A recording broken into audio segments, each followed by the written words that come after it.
sa pagtatapos ng taong 2023, habang ang malamig na hanging amihan ng Disyembre ay nagsimulang umihip sa mga taniman at ilog sa bayan ng San Isidro, Bulacan, ang kapaligiran na dapat sanay masigla at abala sa paghahanda para sa nalalapit na Kapaskuhan ay napalitan ng isang makapal na ulap ng kalungkutan.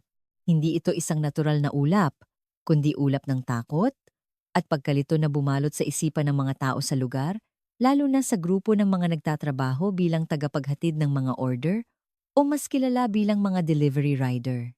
Nagsimula ang lahat isang hapon noong ika-12 ng Nobyembre nang si Aling Elena, asawa ni Cardo, isang 32 taong gulang na rider, ay nagmamadaling pumunta sa istasyon ng pulisya ng San Isidro upang iulat na biglang nawawala ang kanyang asawa.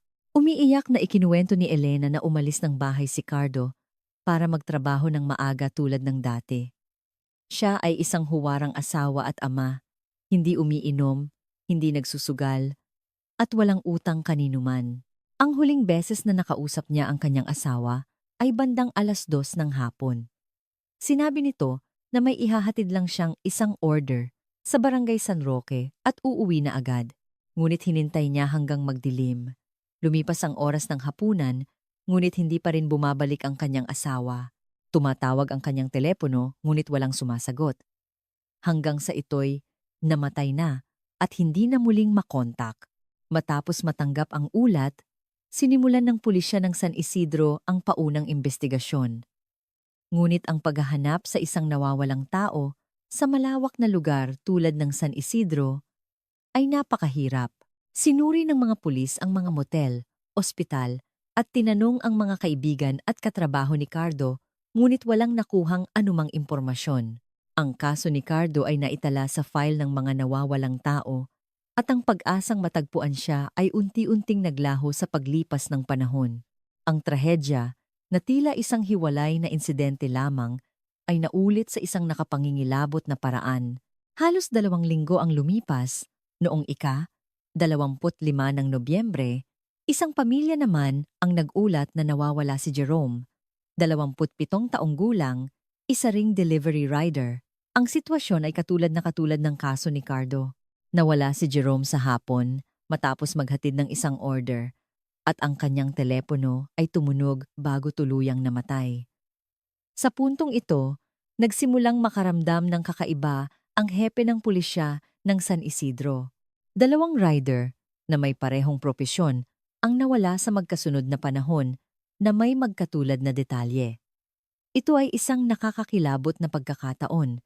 Isang espesyal na task force ang binuo upang imbestigahan ang 2 kaso, ngunit habang wala pang makuhang mahahalagang lead ang investigasyon, muling umatake ang anino ng kamatayan. Noong ika-10 ng Disyembre, si Paulo, isang binatilyo na 22 taong gulang pa lamang at ilang buwan pa lang na nagtatrabaho bilang rider, ang naging ikatlong biktima. Ang ina ni Paulo ay dumating sa istasyon ng pulisya na halos himatayin sa kaiiyak. Sinabi niyang mabuting anak ang kanyang anak. Bawat sentimong kinikita nito sa pagde-deliver ay ibinibigay sa kanya para sa pamilya.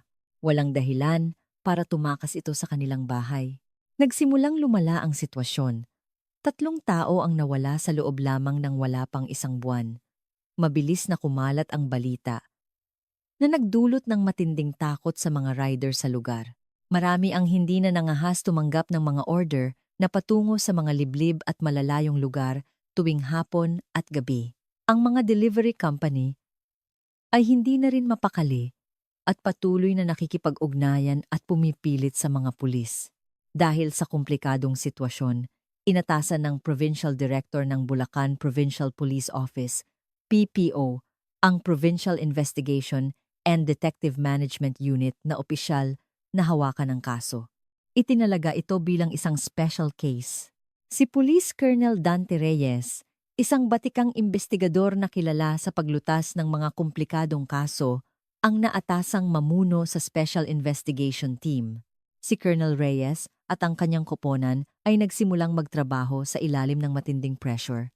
Ipinag-utos niyang buksang muli ang mga file ng 3 nawawalang tao at sinuring muli ang bawat maliit na detalye.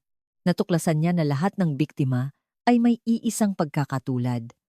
Sila ay mga lalaki, nasa kalakasan ng pangangatawan at nawala sa hapon. Dahil dito, inalis niya ang teorya ng simpleng robbery o holdapan dahil karaniwan ay kinukuha lang ng mga magnanakaw ang motorsiklo at pera at pinapakawalan na ang biktima. Bihirang-bihira na ganito kalinis at walang bakas na maglaho ang biktima. Ito ay tila isang planadong pangangaso ng tao, ngunit patuloy na hinamon ng salarin ang mga pulis. Noong 28 ng Disyembre, ilang araw bago ang bagong taon, ang ika-4 na rider, si Ramon, 30 taong gulang, ang pinakamatanda at pinaka-eksperyensado sa mga biktima, ay naglaho rin na parang bula. At ang trahedya ay umabot sa sukdulan noong ika-15 ng Enero 2024, nang ang ika-5 biktima, isang estudyanteng nagpa-part-time na nagngangalang J.R. John Ray, 19 taong gulang, ay lumabas para sa kanyang huling delivery sa kanyang buhay. 5 rider, 5 buhay, 5 pamilya ang nalubog sa kalungkutan at pagkalito. Ang buong bayan ng San Isidro ay nabalot sa isang hindi nakikitang takot. Ang sentimiento ng publiko ay uminit. Nananawagan sa mga pulis na bilisan ang paghahanap sa katotohanan. Ang investigation team ay nagtrabaho araw at gabi. Daan-daang mga person of interest at mga may criminal record sa lugar ang tinawag para sa interogasyon, ngunit wala silang nakitang anumang kahina-hinalang bakas. Tila napunta sa isang dead end ang kaso. Ang lahat ng biktima ay parabang nag-evaporate na lang mula sa mundo nang hindi nagiiwan ng kahit anong bakas. Sa gitna ng kadiliman, nagpasya si Colonel Reyes na ganap na baguhin ang direksyon ng investigasyon. Masyado tayong nakatutok sa paghahanap sa mga biktima matapos silang mawala, sabi niya. Ngayon, subukan nating balikan ang oras. Bago sila nawala, ano ang ginawa nila? Saan sila nagpunta? Lalo na, ano ang huling order na kanilang hinatid? Ito ay isang napakalohikal na diskarte, ngunit hindi madali ang pagpapatupad. Ang data ng order ng mga tech company ay karaniwang nabubura o napapatungan pagkatapos ng isang tiyak na panahon. Kinailangang makipagtulungan ng investigation team sa mga technical department ng 5 delivery company at hilingin sa kanila na subukang i-recover ang order history ng 5 biktima sa araw na sila ay nawala. Pagkatapos ng ilang araw ng pananabik, sa wakas ay dumating ang data. Isang mahusay na team ng mga investigador ang naatasang suriin ang libu-libong mga order. Maingat nilang inihambing ang mga oras at lokasyon ng bawat order, sinusubukang tukuyin kung alin ang huling delivery ng bawat isa. Sa wakas, nagbunga ang kanilang paghihirap. At nang ilagay nila ang data ng 5 order sa iisang mapa, isang nakapangingilabot na katotohanan ang lumitaw na nagpatahimik sa lahat sa conference room ng investigation team. Ang 5 rider, bagamat nagtatrabaho sa magkakaibang kumpanya, tumanggap ng mga order sa magkakaibang oras at gumamit ng magkakaibang ruta, ang kanilang huling, mapaminsalang delivery ay lahat patungo sa iisang address.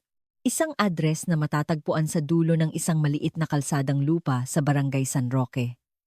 Hindi ito isang bahay, kundi isang malaking palaisdaan ng hito na nakatayo ng mag-isa at malayo sa komunidad. Ang lahat ng pagdududa at misteryo ng serye ng pagpatay ay nakatuon na ngayon sa palaisdaan ng hito na ito. Isang uri ng nakamamatay na bitag ang nagtatago sa ilalim ng tahimik na tubig nito. Sa conference room ng investigation team, ang katahimikan ay nakakabingi, sapat na para marinig ang pagtik ng orasan sa dingding. Ang 5 pulang tuldok sa digital map na kumakatawan sa 5 huling order ay nagsama-sama sa iisang punto na tila isang mantsa ng dugo sa gitna ng mapa ng San Isidro. Ang katahimikan ay binasag ng malakas na pagpalo sa mesa ni Colonel Reyes. Nahanap na natin, sabi niya sa isang malalim at determinadong boses. Ang buhol ng buong kaso ay narito. Nahanap na natin ang lungga ng lobo. Agad na tinipon ang lahat ng impormasyon tungkol sa misteryosong palaisdaan ng hito. Ang pangalan ng palaisdaan ay Lorena's Fish Farm. Ito ay may sukat na mahigit 3 ektarya. Nakatayo ng mag-isa sa dulo ng isang maliit na kalsadang lupa. Mahigit 1 kilometro mula sa pinakamalapit na komunidad. Napapaligiran ito ng makapal na mga puno ng prutas at maliliit na sapa na ginagawa itong perpektong lugar para magtago. Ang may-ari ng palaisdaan ay isang babaeng nagngangalang Aling Lorena, 50 taong gulang, isang biyuda na namatay ang asawa mahigit 10 taon na ang nakalipas dahil sa isang aksidente. Mag-isa siyang nakatira sa isang medyo malaking bahay na itinayo sa gitna ng palaisdaan. Wala siyang anak o kamag-anak na kasama.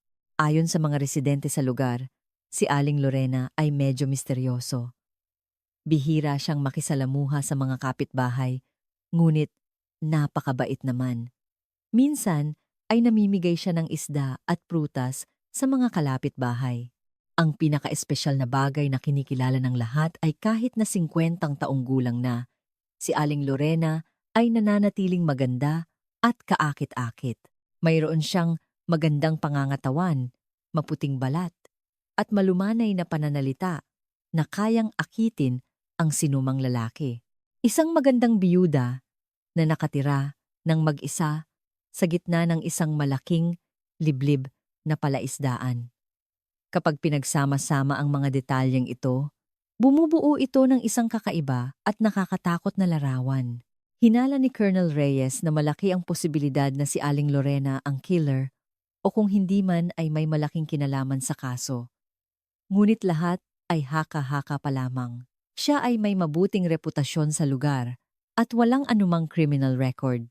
Ang paglapit at pag-iimbestiga sa isang tulad niya ay nangangailangan ng matinding kasanayan at pag-iingat.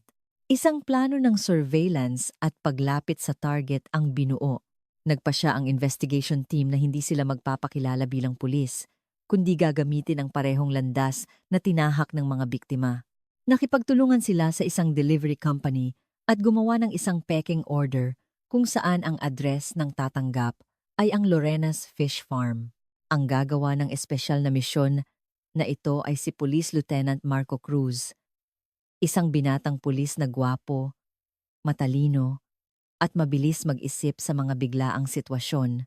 Binigyan siya ng uniforme ng rider, isang motorsiklong may delivery box, at higit sa lahat, isang smartwatch na may function na mag-record ng audio, video, at magpadala ng live signal pabalik sa command center.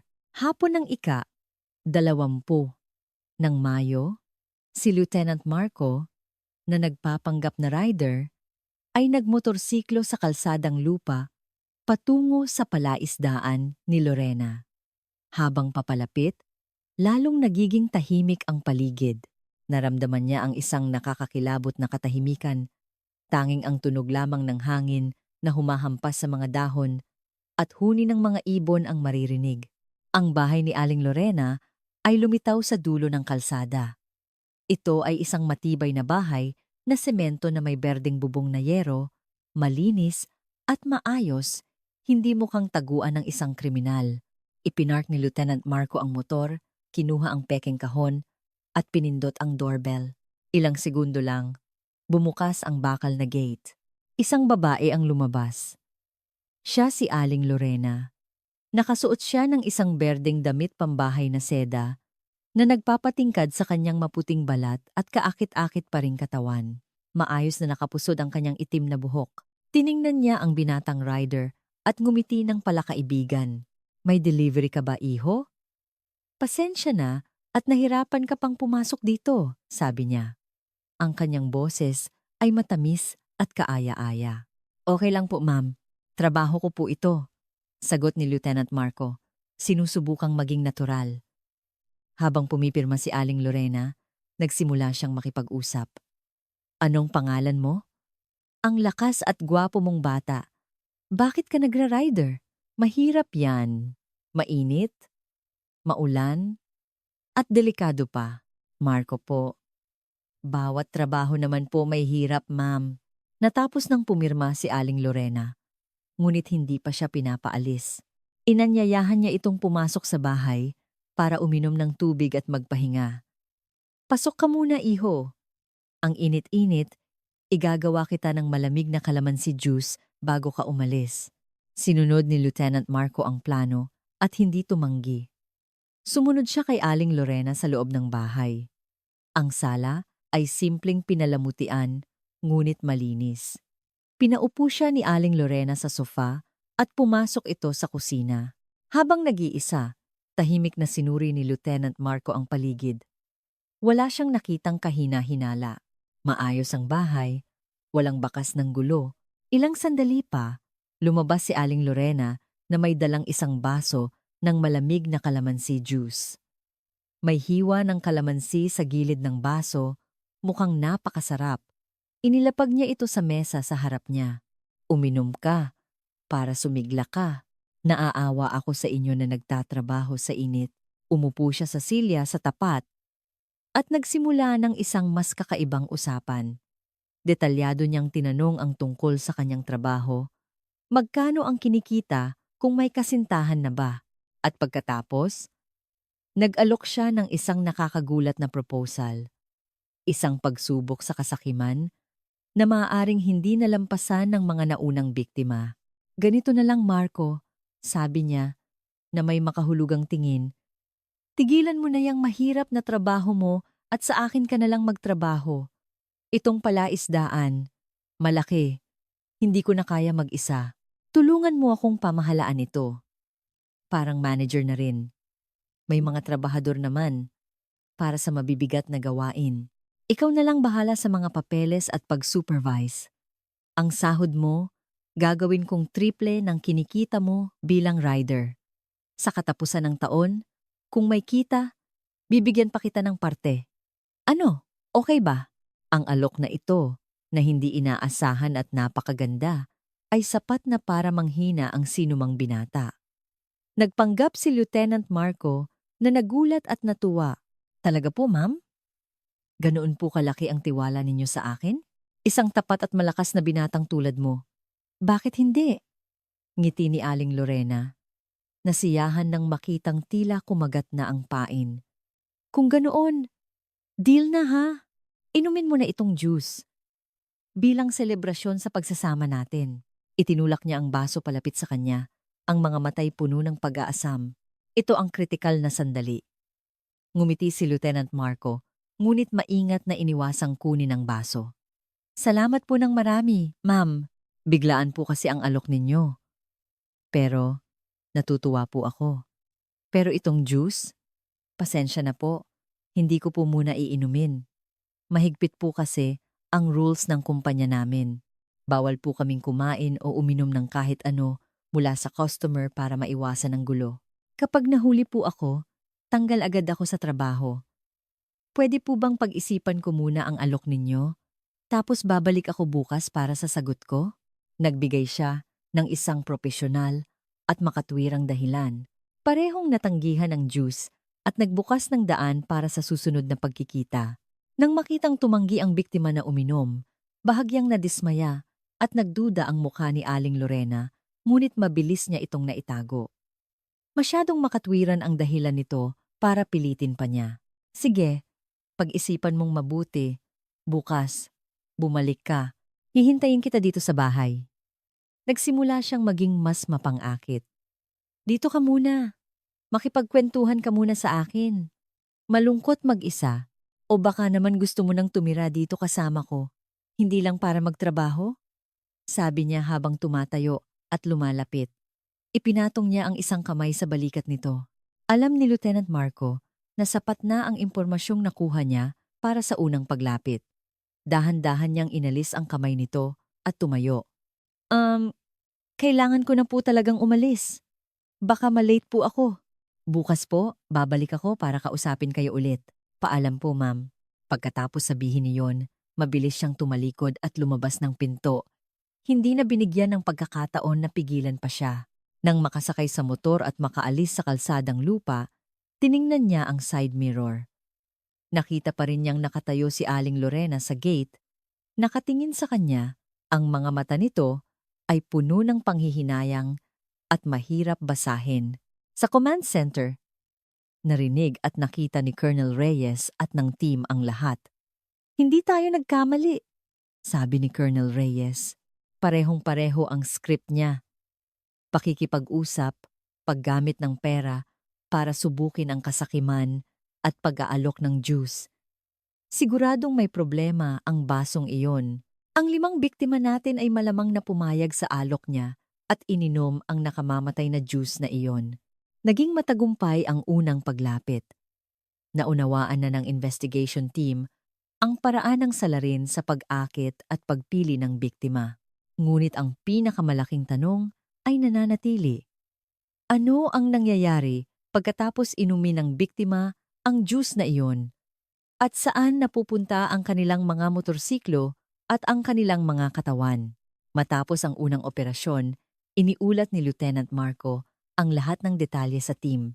Bawat ngiti ni Aling Lorena ang nakakaakit na alok, hanggang sa makahulugang tingin nito nang ialok ang kalamansi juice. Lahat ay sinuring mabuti. Ang paraan niya ng paglapit ay tugma sa ating hypothesis, sabi ni Colonel Reyes. Isang napakahusay na dula para akitin ang biktima. Tinatarget niya ang sikolohiya ng mga binatang hirap sa buhay gamit ang ganda para mangakit at pera para bumili ng katapatan. Ang juice na iyon ang susi. Siguradong may malakas na pampatulog iyon. Ininom ng mga biktima natin ang juice at doon nagsimula ang trahedya. Naiintindihan na ng team ang modus operandi, ngunit ito ay unang hakbang pa lamang. Ang testimonya ni Lieutenant Marco, bagamat mahalaga, ay hindi pa sapat na legal na ebidensya para idiin siya. Hindi niya ininom ang juice, kaya hindi ito masusuri. At ligtas siyang nakaalis, kaya walang krimen na naganap. Para mapanagot ang tuso at tusong si Aling Lorena, kailangan nila ng pisikal na ebidensya, isang bakas na hindi maikakaila. Ngunit paano nila ito makukuha kung wala pang sapat na dahilan para kumuha ng search warrant? Pagkatapos ng ilang oras na pag-iisip, nagmungkahi si Colonel Reyes ng isang mas matapang na plano. Babalik sila sa palaisdaan. Ngunit sa pagkakataong ito, hayagan at sa legal na paraan, nakipag-ugnayan ang team sa Bureau of Fisheries and Aquatic Resources, BFAR, Provincial Office. Bumuo sila ng isang joint special team na ang dahilan ay isang biglaang inspeksyon sa mga palaisdaan sa lugar para sa pag-iwas sa sakit ng mga isda at pagsunod sa environmental standards. Ito ang pinakamakatwirang dahilan para makapasok at makagalugad sila sa property ni Aling Lorena ng legal.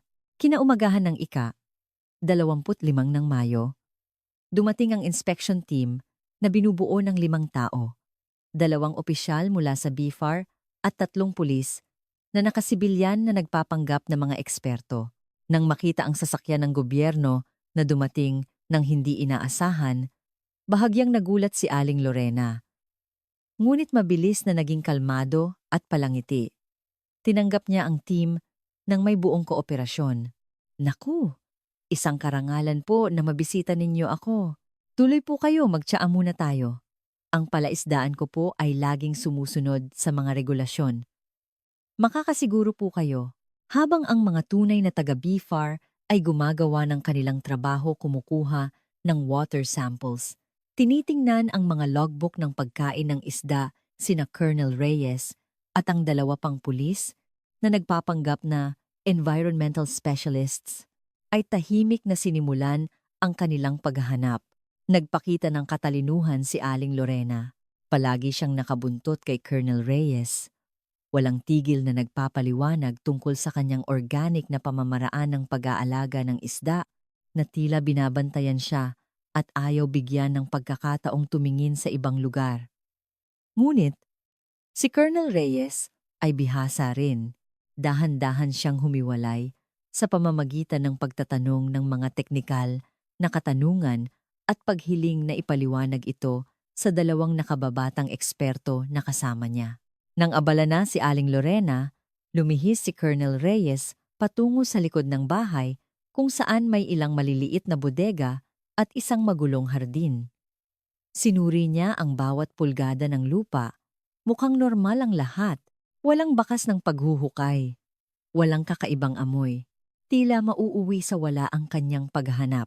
Nang pabalik na siya, napansin ng kanyang mga mata ang isang makapal na kumpol ng mga puno ng saging sa pinakamalayong sulok ng hardin. Sa ilalim nito, may isang bahagi ng lupa na sunog at kulay itim puno ng abo.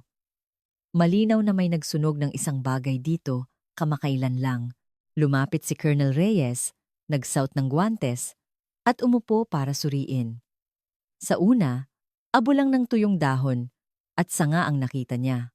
Ngunit nang gamitin niya ang isang maliit na patpat para dahan-dahang alisin ang ibabaw na abo, isang kakaibang bagay ang lumitaw. Ito ay isang metal na butones ng pantalon na maong, maitim dahil sa usok, ngunit nakikita pa rin ang hugis. Sinabi ng kanyang kutob na may mali. Nagpatuloy siya sa paghahalungkat. At sunod-sunod na lumabas ang iba pang bagay. Isang tansong siper na natunaw at nabaluktot dahil sa init. Isang kalahating sunog na rubber sole ng sapatos at maliliit na piraso ng tela na kung titingnang mabuti ay mga retaso ng damit panlalaki. Higit sa lahat, hindi ito damit ng iisang tao, kundi ng iba't ibang tao na may iba't ibang tela at kulay. Ang pagtuklas na ito ay parang kidlat, bagamat wala pang kumpirmasyon. Ang isang babaeng mag-isang naninirahan na lihim na nagsusunog ng napakaraming damit panlalaki sa sulok ng kanyang hardin ay isang kahina-hinalang gawain. Bakit kailangang sunugin? Bakit hindi na lang itapon? Ang pagsunog ay karaniwang ginagawa para tuluyang sirain ang ebidensya. Tinawag ni Colonel Reyes si Aling Lorena. Itinuro niya ang tumpok ng abo at mahinahong nagtanong, "Aling Lorena, may ideya po ba kayo kung sino ang nagsunog ng mga ito dito?" Tiningnan ito ni Aling Lorena, hindi nagbago ang ekspresyon. Ngumiti siya ng bahagya. "Ay, ako po ang nagsunog niyan, sir.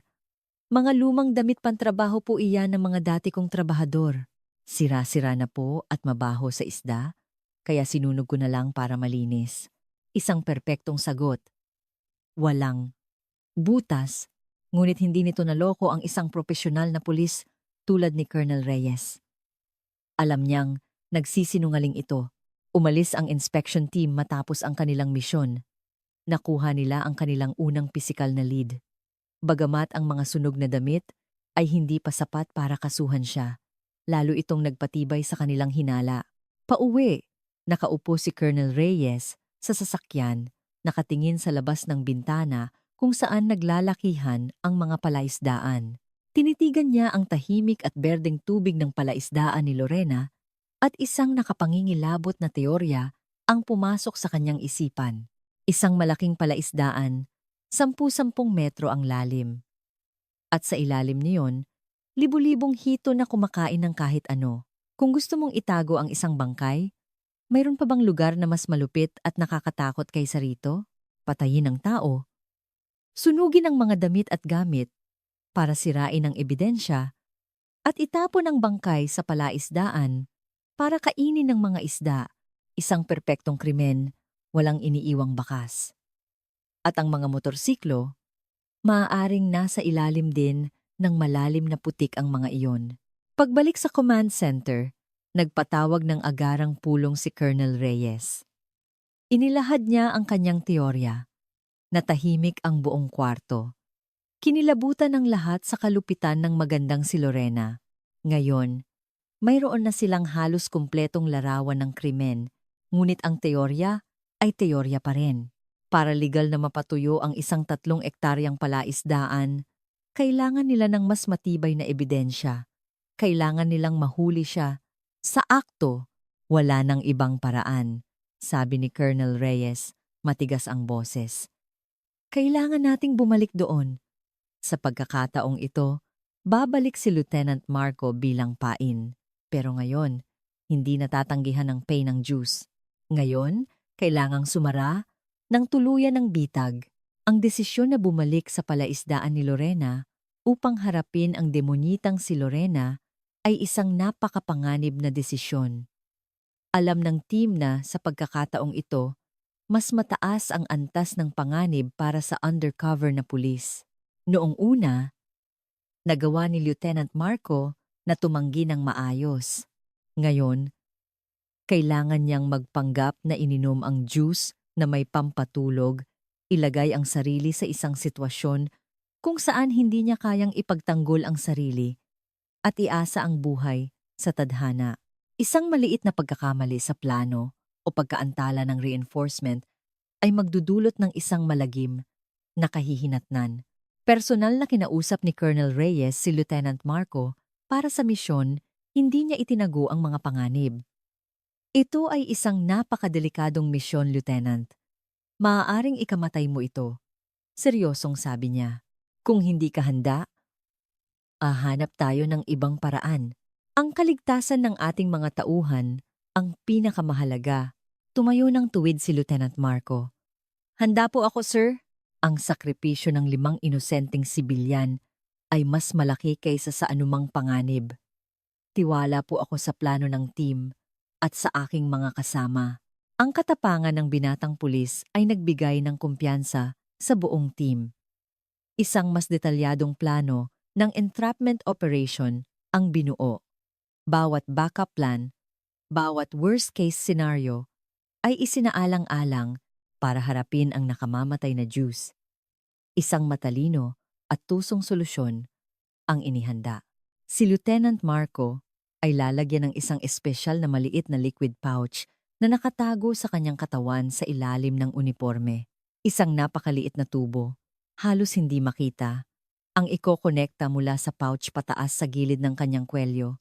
Kapag iinom siya, kailangan niyang gumamit ng isang espesyal na teknik sa pagkontrol ng mga kalamnan sa kanyang bibig at dila para idirekta ang likido patungo sa tubo sa halip na lunukin ito. Ito ay isang napakahirap na teknik na nangangailangan ng matinding konsentrasyon at kalmado. Ngunit ito ang tanging paraan upang masiguro ang kanyang kaligtasan. Ang special team na nakatago sa paligid ng palaisdaan ay dinoble, kumpleto sa armas at kagamitan para sirain ang mga kandado, handang pumasok sa loob ng wala pang 30 segundo matapos matanggap ang go signal. Ang signal ay ibibigay ni Colonel Reyes sa sandaling makunan ng kamera sa butones ng damit ang malinaw na ebidensya ng krimen ni Lorena. Hapon ng ika-29 ng Mayo, 20 naman, si Lieutenant Marco ay muling nagmotorsiklo sa pamilyar na kalsadang lupa. Bumalik siya sa palaisdaan ni Lorena tulad ng napag-usapan. Nagpakita siya ng tuwa at kasabikan, tulad ng isang binatang malapit ng magbago ang buhay nang makita ang pain na bumalik. Hindi maitago ni Lorena ang kanyang saya. Alam ko namang babalik ka, iho, sabi niya sa boses na kasing tamis ng pulot. Halika, pasok ka. Nagsimula muli ang parehong dula. Pumasok si Lorena sa kusina at bumalik na may dalang isang baso ng juice. Orange juice naman ngayon, ngunit siguradong may pampatulog, inulit niya ang kanyang matamis na alok, ang mga pangako ng isang mayaman at komportableng hinaharap. Sa pagkakataong ito, hindi na nag-alinlangan si Lieutenant Marco. Nagpanggap siyang lubos na nakumbinsi. Ma'am, pinag-isipan ko po buong gabi. Nagpasya na po akong tumigil sa pagra-rider at magtrabaho para sa inyo. Alagaan niyo po ako, ha? Ngumiti si Lorena ng may kasiyahan. Isang ngiti ng isang mangangasong matagumpay na na-corner ang kanyang biktima. Mabuti naman at nag-isip ka. Tayong dalawa, siguradong hindi mauubusan ng pera. Inumin mo na itong orange juice bilang selebrasyon sa tamang desisyon mo. Itinulak niya ang baso palapit. Ang mga matay kumikinang sa pag-aasam. Tumango si Lieutenant Marco at itinaas ang baso. Sa command center, halos tumigil ang pagtibok ng puso ng lahat. Pinanood nila Ang bawat galaw niya sa screen, itinaas niya ang baso sa kanyang bibig, tumingala at inisang lagok ito. Mukhang napakanatural. Perpekto niyang nagawa ang teknik. Ang lahat ng likido ay pumasok sa nakatagong pouch. Inilapag niya ang basong walang laman sa mesa, nagpunas pa ng bibig, at nagkunwaring sumigla. Mga 5 minuto ang lumipas, nagsimula na siyang umarte. Hinawakan niya ang kanyang ulo at mahinang dumaing. "Ma'am, bakit parang nahihilo po ako?" "Huwag kang mag-alala, iho," sagot ni Lorena. "Pahinga ka lang dyan sa sofa. Mawawala din yan." Nagkunwaring pagewang-gewang si Lieutenant Marco at bumagsak sa sofa. Pumikit ng mariin at nagpanggap na tuluyan ng nawalan ng malay. Nang makitang tuluyan ng nahulog sa bitag ang biktima, hindi na itinago ni Lorena ang kanyang tunay na pagkatao. Ang matamis at kaakit-akit ng ngiti ay naglaho, napalitan ng isang malamig at malupit na ekspresyon. Tumayo siya, lumapit, at malakas na inalog ang katawan ni Marco. Nang makitang hindi ito tumutugon, ngumisi siya ng may paghamak. Ang mga sumunod niyang ginawa ay nagbunyag ng buong krimen. Maingat niyang kinapkapan ang buong katawan ni Lieutenant Marco. Kinuha niya ang wallet nito at lahat ng pera sa loob. Kinuha rin niya ang cellphone at ang delivery box na dala nito. Ang krimen ng pagnanakaw ay malinaw na naitala, ngunit hindi siya tumigil doon. Pumasok siya sa isang silid at lumabas na may dalang isang malaking rolyo ng lubid. Lumapit siya at sinimulang itali ang mga kamay at paa ni Lieutenant Marco. Mahigpit ang kanyang pagtatali. Napaka-propesyonal, tila sanay na sanay na. Sa command center, napakuyom ng kamao si Colonel Reyes. May sapat na silang ebidensya para kasuhan siya ng pagnanakaw at illegal detention, ngunit naghintay pa siya. Gusto niyang malaman kung ano ang susunod niyang gagawin. Matapos itali ang biktima, sinimulan niya itong kaladkarin sa sahig, patungo sa pinto sa likod na direktang nakatapat sa palaisdaan. Masyadong malinaw ang intensyon niyang sirain ang ebidensya. Ito na ang sandaling hinihintay ng team. Kinuha ni Colonel Reyes ang radyo. Ang kanyang boses ay matatag at walang alinlangan. "All units, move in! Now!" Sa paglabas ng utos, ang katahimikan ng palaisdaan ay biglang nabasag. Ang tunog ng bakal na gate na sinira, ang yabag ng 12 ng pulis, at ang malakas na sigaw, "Pulis! Huwag kang kikilos!" Nang marinig ang ingay, nagulat si Lorena. Ang takot ay malinaw sa kanyang mukha. Nang makita ang mga pulis na armado na pumapasok sa bahay mula sa harap at likod, alam niyang tapos na ang lahat. Binitawan niya ang katawan ni Lieutenant Marco, lumingon sa kaliwat kanan na parang baliw na naghahanap ng matatakasan. Ngunit lahat ng daan ay sarado na. Nang makapasok ang mga pulis sa sala, nakatayo lang siya roon. Tulala, ang mga matay puno ng galit at hindi makapaniwala. Si Lieutenant Marco, na akala niya'y walang malay, ay bumangon na at kinakalaga ng sarili.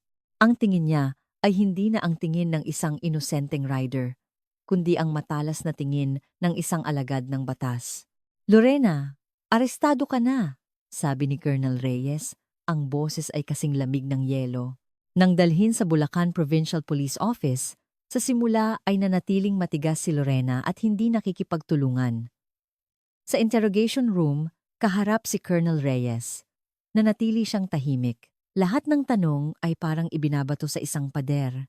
Kahit na ipinakita ang ebidensya ng pagtali at pagnanakaw kay Lieutenant Marco, nagmatigas pa rin siya at gumawa ng kwento na inatake muna siya ng rider at self-defense lang ang ginawa niya.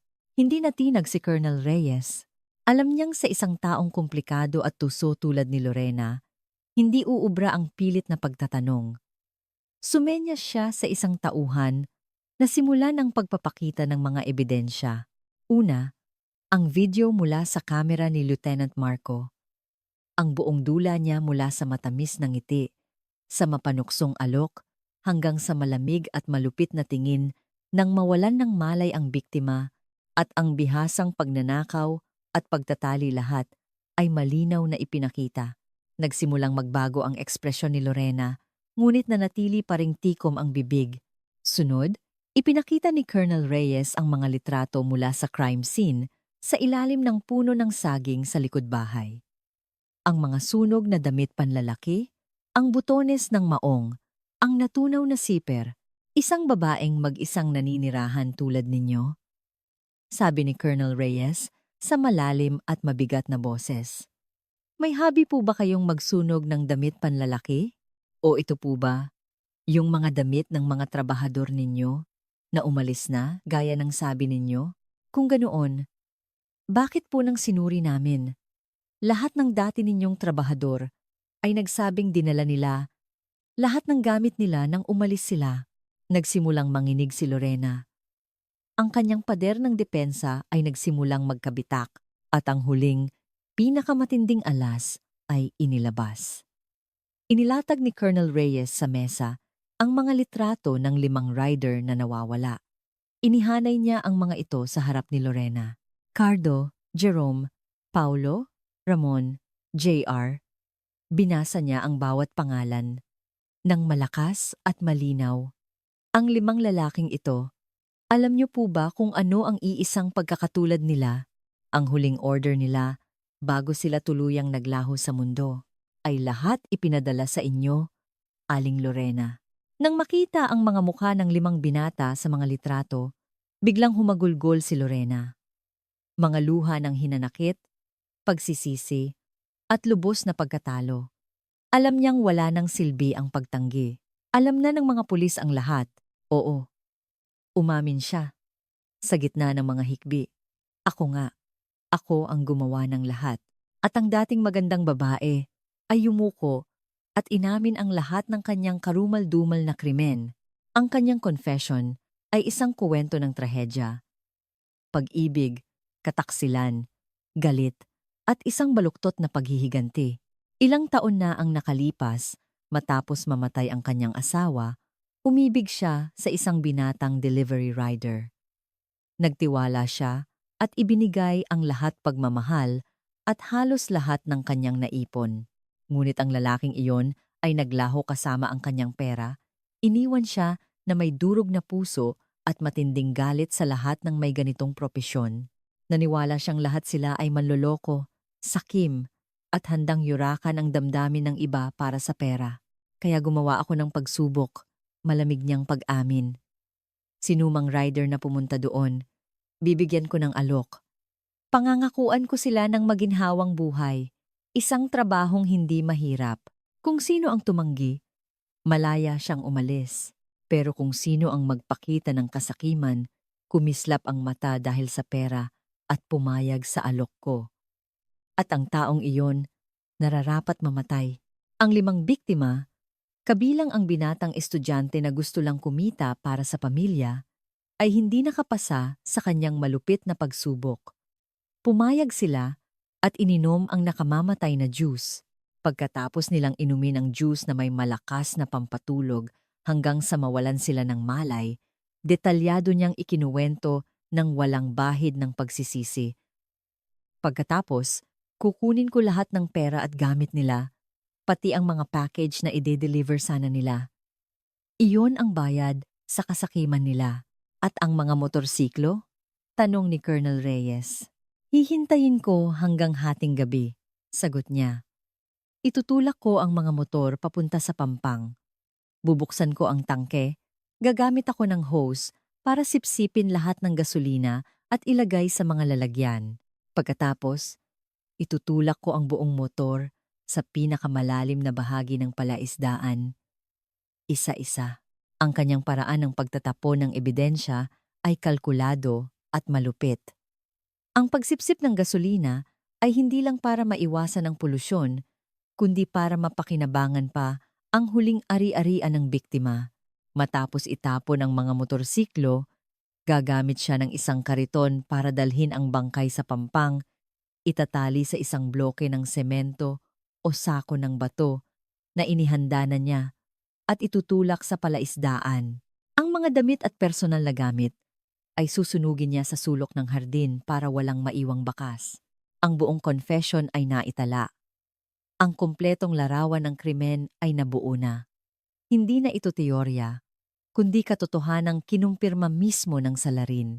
Sa ilalim ng palaisdaan ni Lorena, hindi lang tubig at putik ang naroon, kundi isang malamig na libingan na naglalaman ng mga labi ng 5 tao at ang nakapangingilabot na sikreto ng isang demonyita. Tiningnan ni Colonel Reyes ang confession na may pirma ni Lorena. Nasa kamay na niya ang kailangan niya, ang pag-amin at ang lokasyon ng mga bangkay. Tumayo siya at lumabas ng interrogation room. Ang susunod niyang utos, bagamat inaasahan na, ay nagdulot pa rin ng bigat at kalungkutan sa mga nakarinig. Ihanda ang buong team para sa mahigpit na pag-secure sa crime scene. Makipag-ugnayan agad sa mga rescue unit. Papahigupin natin ang tubig sa palaisdaan ni Lorena. Ang pag-amin ni Lorena ay bumuo ng isang perpektong larawan ng krimen.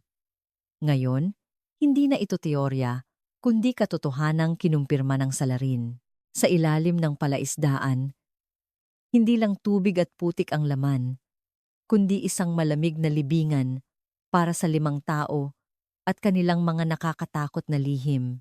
Agad-agad, matapos makuha ang kumpletong confession, ibinigay ni Colonel Reyes ang huling utos, ang pinakamasakit na bahagi ng kasong ito. Ang pagsisimula ng operasyon para tuyuin ang buong palaisdaan. Naging napakabilis ng paghahanda. Kinaumagahan ng 30 ng Mayo, ang buong paligid ng palaisdaan ay mahigpit na kinordon, dinala ng Bureau of Fire Protection, BFP, ng Bulacan, ang ilang malalakas na water pump, ang mga pulis mula sa San Isidro at mga miyembro ng Municipal Disaster Risk Reduction and Management Office, MDRRMO, ay ipinakalat para bumuo ng ilang layer ng security cordon, tinitiyak na walang sinumang usisero ang makakalapit. Nagtayo ng mga tent at isang medical team ang naka-standby para sa posibleng mangyari sa mga kaanak ng mga biktima. Nang sabay-sabay na umandar ang mga malalakas na pump, binasag ng ugong nito ang katahimikan ng umaga. Isang nakakabinging tensyon ang bumalot sa lugar. Ang maitim at mabula na tubig, kasama ang amoy ng putik at isda, ay sinimulang higupin at idinirekta sa isang malaking ilog sa malapit. Ang mga pamilya ng 5 biktima, bagamat handa na, ay hindi napigilan ang sakit. Nakatayo sila sa isang itinalagang lugar, tahimik na pinapanood ang unti-unting pagbaba ng tubig, naghihintay ng may matinding pighati. Ang huling sinag ng pag-asa ay tuluyan ng namatay. Ang tanging hiling na lang nila ngayon ay mahanap ang mga buto ng kanilang mga mahal sa buhay para mabigyan ng disenteng libing. Mabagal ang proseso. Ang palaisdaan ay 3 ektarya ang lawak at 10-10 metro ang lalim. Pagkatapos ng unang araw, halos 3 metro pa lang ang nabawas sa tubig. Lumawak ng lumawak ang putik sa gilid. Sa ikalawang araw, habang patuloy ang paghigop, naging masangsang ang amoy. Ang amoy ng putik, nabubulok na halaman, at mga nilalang sa ilalim ay kumalat sa hangin. Sa tanghali ng ikalawang araw, nang mahigit kalahati na ang nabawas sa tubig, isang kakaibang bagay ang lumitaw. Ito ay ang side mirror ng isang motorsiklo. Agad na itinuon ang operasyon sa lugar na iyon. Isang team ng mga diver mula sa rescue unit ang ipinadala. Matapos ang ilang minutong paghahanap sa makapal na putik, kinumpirma nila na isang buong motorsiklo ito. Dinala ang isang crane sa lugar. Ikinabit ang mga kable. At sa ilalim ng kontrol ng operator, ang unang motorsiklo ay dahan-dahang hinila mula sa tubig. Tumutulo ang putik mula rito. Kahit matagal nang nakalubog, medyo buo pa rin ang itsura nito. Nababasa pa ang plaka. Mabilis na kinumpirma ng mga investigador na ito ang motor ng unang biktima, si Cardo. Ang unang masakit na katotohanan ay nabunyag na. Sa mga sumunod na oras, habang patuloy na bumababa ang tubig, ang 4 pang motorsiklo ay natagpuan at iniahon. Ang 5 motorsiklo ay inihanay sa Pampang, mga tahimik na saksi sa isang malupit na krimen. Pagsapit ng umaga ng ikatlong araw, naubos na ang lahat ng tubig. Ang natira ay isang malawak na kapatagan ng itim at malagkit na putik. Ang huling at pinakamasakit na yugto ng paghahanap ay magsisimula na. Isang Special Operations Team na binubuo ng 20 rescue personnel at mga SOCO, Scene of the Crime Operatives, na naka-full protective gear na may suot na bota hanggang hita ang nagsimulang bumaba sa putikan. Ang kanilang trabaho ay mabigat at mapanganib. Kailangan nilang lumusong sa putik na minsan ay lagpas tuhod habang pinapanatili ang balanse at gumagamit ng mahahabang bakal na pamalo para maingat na tusukin ang putik sa paghahanap. Lumipas ang oras sa halos kumpletong katahimikan. Halos 2 oras ng walang saysay na paghahanap. Nang isang malakas na sigaw ang bumasag sa katahimikan. May matigas dito!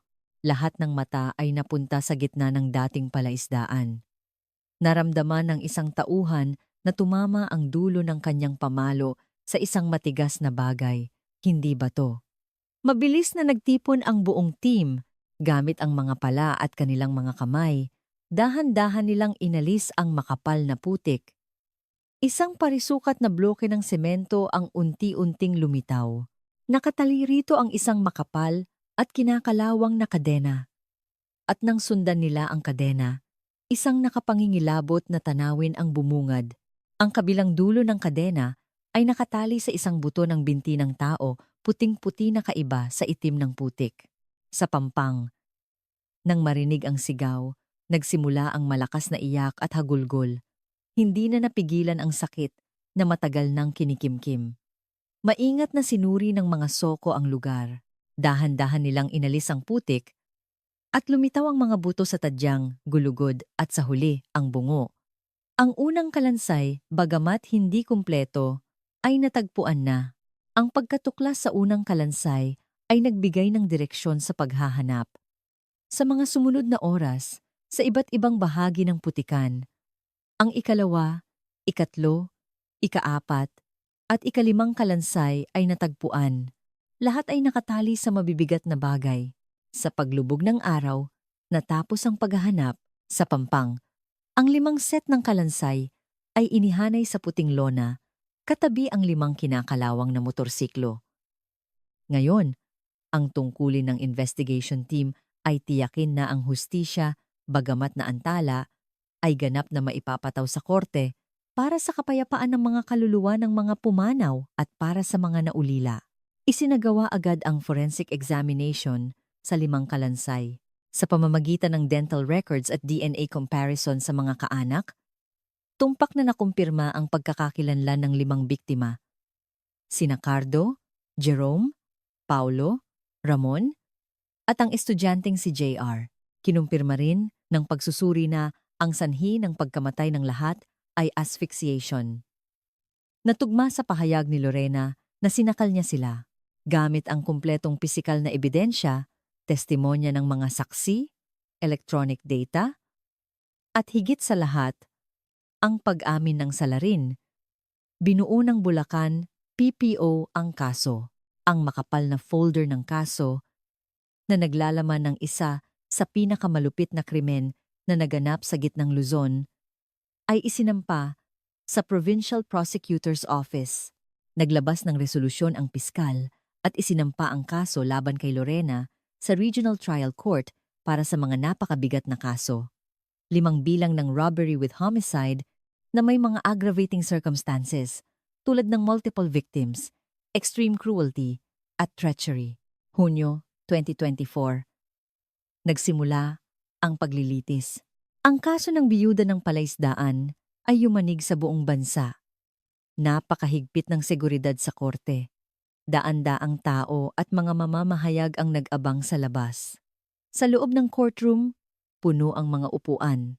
Sa unahan, ang mga pamilya ng mga biktima na ang mga luha at hikbi ay lumikha ng isang malungkot na kapaligiran. Nang tumayo sa harap ng hukom, si Lorena ay hindi na ang kaakit-akit na babae. Siya ay isang payat na matanda, namuti na ang buhok at walang buhay ang mga mata. Sa buong paglilitis, halos tahimik lang siya at hindi nagpakita ng anumang pagsisisi. Inilatag ng piskal ang buong kwento ng krimen. Mula sa sakit ng pagiging biktima ng panloloko, ang galit ay lumaki at ginawang demonyo si Lorena. Ginawa niyang bitayan ang kanyang palaisdaan at ginawa niyang hukom ang sarili. Ang ginawa ng akusado ay malupit, hindi makatao, pagtatapos ng piskal. Ang sakit na dinanas niya ay totoo, ngunit hindi ito lisensya para pumatay ng 5 inosenteng tao. Hindi lang siya pumatay, nagnakaw pa, at brutal na itinapon ang mga bangkay. Karapat-dapat siyang patawan ng pinakamabigat na parusa. Sa kanyang huling pahayag, hindi humingi ng awa si Lorena. Tumingin lang siya sa mga kaanak ng biktima at malamig na tumawa. Hindi ako nagsisisi. Nararapat lang sa kanila iyon. Lahat ng mga sakim dapat mamatay. Ang kanyang huling mga salita ay lalong nagpagalit sa lahat. Matapos ang mahabang deliberasyon, inilabas ng hukom ang hatol. Ang krimen ng akusadong si Lorena ay plinano at pinaghandaan. Malupit niyang pinatay ang 5 tao ng mag-isa. Ang kanyang motibo ay bulag na paghihiganti at pagnanakaw. Ang kanyang krimen ay hindi mapapatawad. Dahil dito, hinahatulan ng korte ang akusadong si Lorena na nagkasala sa 5 bilang ng robbery with homicide at pinapatawan ng pinakamabigat na parusa sa ilalim ng batas, ang parusang kamatayan para sa bawat bilang. Kasabay ng pagbaba ng hatol, sabay-sabay na umiyak ang mga kaanak ng biktima. Mga luha ng sakit, ngunit may kasamang ginhawa na sa wakas nakamit na ang hustisya. Walang reaksyon si Lorena. Hinayaan lang niyang dalhin siya ng mga guwardiya para harapin ang katapusan ng kanyang makasalanang buhay. Nagsara ang kaso. Ngunit ang malagim na kwento ay mananatili. Ang palaisdaan ni Lorena ay kinumpiska at tinabunan, ngunit para sa mga taga-roon, ito ay mananatiling isang isinumpang lugar. Isang lugar na nakatali sa isang nakapangingilabot na krimen. Ang kasong ito ay isang mamahaling aral tungkol sa panganib ng galit na pinalaki ng kalungkutan na kayang gawing halimaw ang isang tao, at ito ay isang masakit na paalala na sa likod ng isang tila kalmado at mabait na anyo, maaaring nagtatago ang isang kadilimang walang katapusan. Para sa kwento natin ngayon, mga kaibigan, ano ang naramdaman ninyo? May nagustuhan ba kayo o hindi? Mag-comment naman kayo para magkausap tayo. Gusto ko kayong makilala ng mas mabuti. Ano ang mga pangalan ninyo at ilang taon na kayo? Sabihin nyo naman sa akin. At kung mayroon kayong mga kwentong gustong ibahagi, ipadala nyo lang sa amin ha. Hihintayin namin yan. Sa huli, sana'y maging masaya kayo palagi. Mag-ingat sa buhay. At saan man kayo magpunta, sana'y laging ligtas.